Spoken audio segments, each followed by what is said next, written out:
Ika-11 kabanata. Ang turo tungkol sa panalangin. Minsan ay nananalangin si Jesus sa isang lugar. Pagkatapos niyang manalangin, sinabi sa kanya ng isa sa mga tagasunod niya, "Panginoon, turuan po ninyo kaming manalangin, katulad ng ginawa ni Juan sa mga tagasunod niya." Sinabi ni Jesus sa kanila, "Kapag nananalangin kayo, ganito ang sabihin ninyo, Ama, sambahin nawa kayo ng mga tao.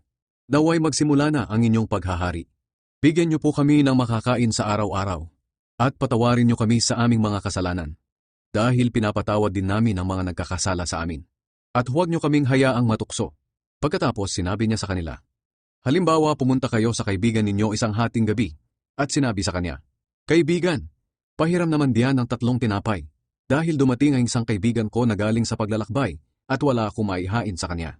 Sasagot ang kaibigan mo mula sa loob ng bahay, "Huwag mo na akong istorbohin. Sarado na ang pinto at nakahiga na kami ng mga anak ko. Hindi na ako makakabangon pa para bigyan ka ng kailangan mo." Ang totoo, kahit ayaw niyang bumangon at magbigay sa inyo sa kabila ng inyong pagkakaibigan, babangon din siya at magbibigay ng kailangan ninyo dahil sa inyong pagpupumilit. Kaya sinasabi ko sa inyo, humingi kayo sa Diyos at bibigyan niya kayo. Hanapin ninyo sa Kanya ang inyong hinahanap at makikita ninyo. Kumatok kayo sa Kanya at pagbubuksan kayo. Sapagkat ang lahat ng humihingi ay nakakatanggap, ang naghahanap ay nakakakita, at ang kumakatok ay pinagbubuksan. Kayong mga magulang, kung ang anak nyo ay humihingi ng isda, ahas ba ang ibibigay ninyo? At kung humihingi siya ng itlog, alakdan ba ang ibibigay ninyo? Kung kayong masasama ay marunong magbigay ng mabubuting bagay sa mga anak ninyo, gaano pa kaya ang inyong amang nasa langit?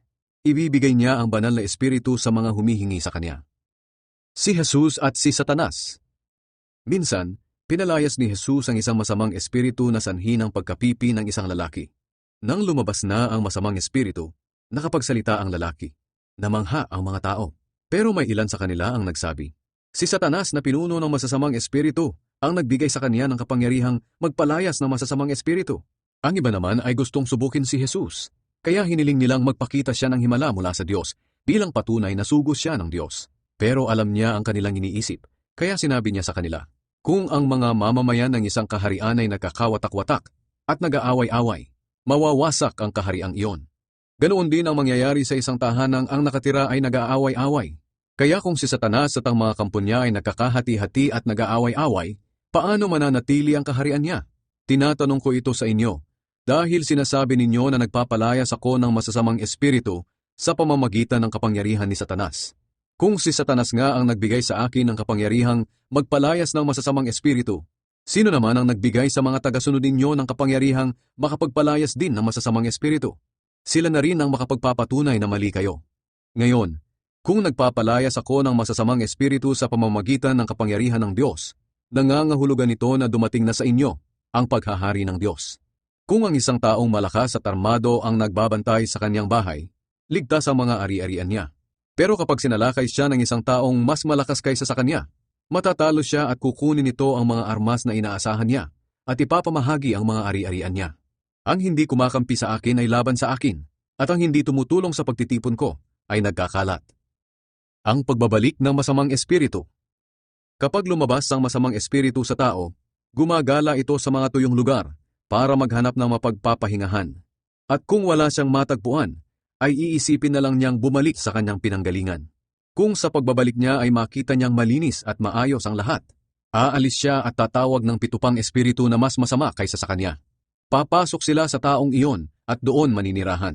Kaya lalo pang sasama ang kalagayan ng taong iyon kaysa sa dati. Ang tunay na mapalad. Nagsasalita pa si Jesus nang biglang sumigaw ang isang babae sa gitna ng karamihan. "Mapalad ang babaeng nagsilang at nagpasuso sa inyo." Pero sumagot si Jesus, "Higit na mapalad ang mga nakikinig at sumusunod sa salita ng Diyos." Humingi ng himala ang mga tao. Nang lalo pang dumarami ang mga tao, sinabi ni Jesus, "Napakasama ng henerasyong ito. Humihingi sila ng himala, pero walang ipapakita sa kanila maliban sa himalang katulad ng nangyari kay Jonas.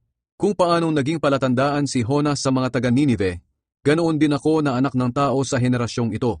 Sa araw ng paghuhukom, tatayo ang reyna ng timog at ipapamukha sa henerasyong ito ang kanilang kasalanan.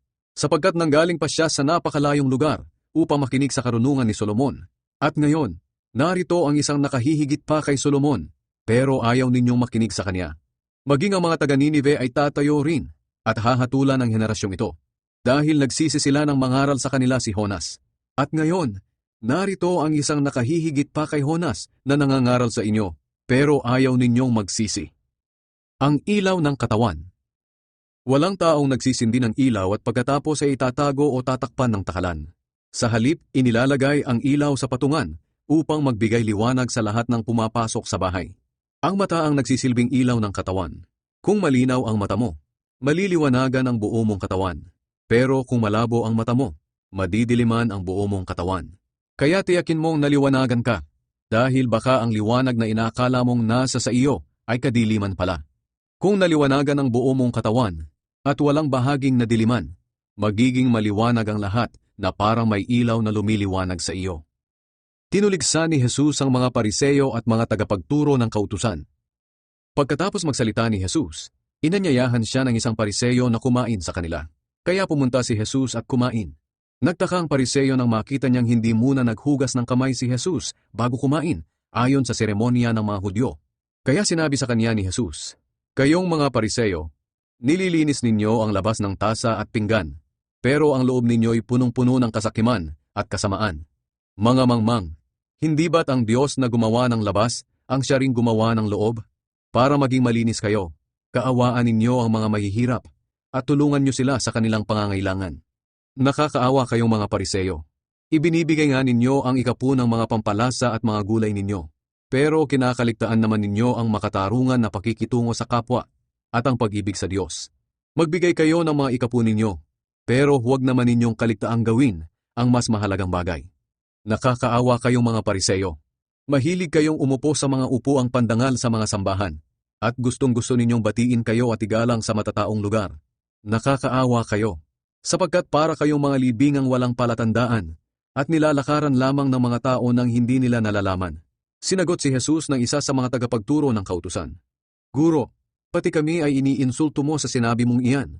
Sumagot si Jesus, "Nakakaawa rin kayong mga tagapagturo ng kautusan, sapagkat pinapahirapan ninyo ang mga tao sa inyong mahihirap na kautusan, pero kayo mismo ay hindi sumusunod sa mga ito. Nakakaawa kayo. Pinapaayos ninyo ang mga libingan ng mga propetang pinatay ng inyong mga ninuno. Kaya kayo na rin ang nagpapatunay na sang-ayon kayo sa ginawa nila. Sapagkat pinatay nila ang mga propeta, at kayo naman ang nagpapaayos ng mga libingan nila. Kaya ito ang sinabi ng Diyos ayon sa karunungan niya. Magpapadala ako sa kanila ng mga propeta at mga apostol. Papatayin nila ang ilan sa mga ito at uusigin ang iba. Kaya mananagot ang henerasyong ito sa pagkamatay ng mga propeta ng Diyos mula nang likhain ang mundo. Mula kay Abel hanggang kay Zacarias, na pinatay sa pagitan ng altar at ng templo. Oo, tinitiyak ko sa inyo na parurusahan ang henerasyong ito dahil sa ginawa nila. Nakakaawa kayong mga tagapagturo ng kautusan, sapagkat kinuha niyo sa mga tao ang susi sa pag-unawa ng katotohanan. Ayaw na nga ninyong sumunod sa katotohanan. Hinahadlangan pa ninyo ang mga gustong sumunod." Umalis si Jesus sa bahay na iyon, at mula noon, matindi na ang pambabatiko sa kanya ng mga Pariseo at tagapagturo ng kautusan. Pinagtatanong siya tungkol sa maraming bagay, upang siya ay mahuli nila sa kaniyang pananalita.